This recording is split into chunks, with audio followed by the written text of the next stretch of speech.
বাংলাদেশের সাথে শত্রুতায় জড়াবেন? তারপরেও কেন এই ভারতীয় সরকার বা ভারত সরকার কেন এই স্বৈরাচারী আওয়ামী লীগকে কেন তারা আশ্রয় দিয়েছে বা কেন তিনারা জায়গা দিয়েছেন? বিষয়টা অবশ্যই ক্লিয়ার করে বলতে চাই যে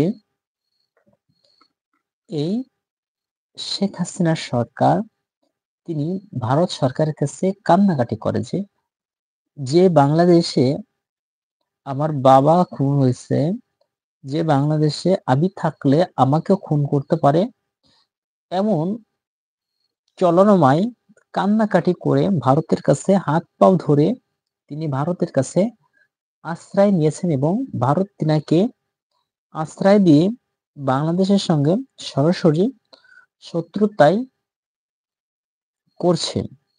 এখন ভারত সরাসরি একজন ব্যক্তির জন্য বা ভারত সরাসরি একজন মানুষের জন্য সরাসরি বাংলাদেশের সাথে শত্রুতায় করার কারণটা কি?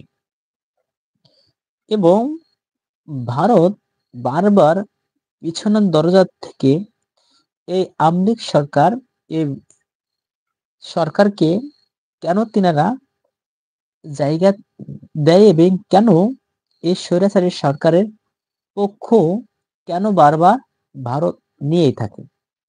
বিষয়টা অনেক স্পষ্ট বা অনেক ক্লিয়ার করে আমাদের প্রিয় পিনাকি ভট্টাচার্য দাদা তিনি এই সমস্ত বিষয় তিনি ক্লিয়ার করে বক্তব্য তিনি দিয়েছেন। এখন যেহেতু আমি এই বিষয়টা নিয়ে কথা বলছি বা এই বিষয়টা নিয়ে যখন আমি বলতে চাচ্ছি, তখন আমিও কিছু কথা বলতে চাই। রাষ্ট্র সংস্কার ছাড়া যে দল ক্ষমতায় আসবে সেটা আওয়ামী লীগের হয়ে উঠবে, ঠিক আছে? এটা পিনাকি ভট্টাচার্য দাদা বলেছেন। কেন রাষ্ট্র সংস্কার ছাড়া কেন নির্বাচন এখন দেওয়া সম্ভব নয় বা কেন দিলে রাষ্ট্র সংস্কার ছাড়া কেন নির্বাচন দিলে কেন সে দল পুনরায় আওয়ামী লীগ হয়ে আসবে?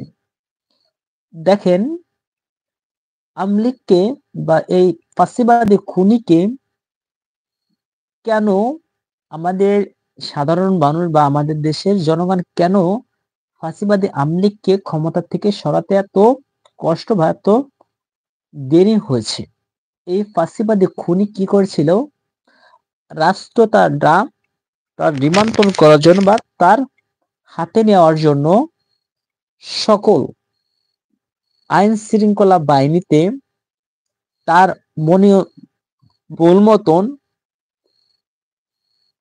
ওসি, দারোগা, আইজি, প্রশাসন বা পুলিশ বাহিনীকে শেখ হাসিনা একটা আয়ত্তই করে রেখেছিল এবং সেনাবাহিনী, র্যাব, বিডিআর সবকিছু এই স্বৈরাচারী শেখ হাসিনা আয়ত্ত করে রেখেছিল এবং যারাই এই স্বৈরাচারী শেখ হাসিনার কথা শুনি নাই বা যারাই স্বৈরাচারী শেখ হাসিনার কথা ওভারটেক করছে তাকেই অবসর দিয়ে এই স্বৈরাচারী শেখ হাসিনার মানোনীত বা মন মতন একজনকে বসিয়ে দিয়েছে।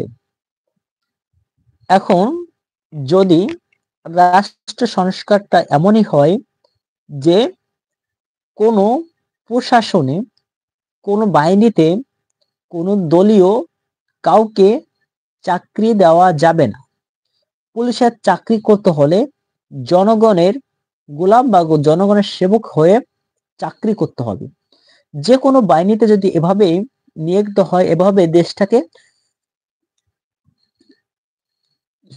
করতে হয়, রিপ্রেজেন্ট করতে পারে বা এভাবে রাষ্ট্র যদি চালাইতে পারে, তাহলে আমার মনে হয় না যে দেশের ভিতর আর কোনো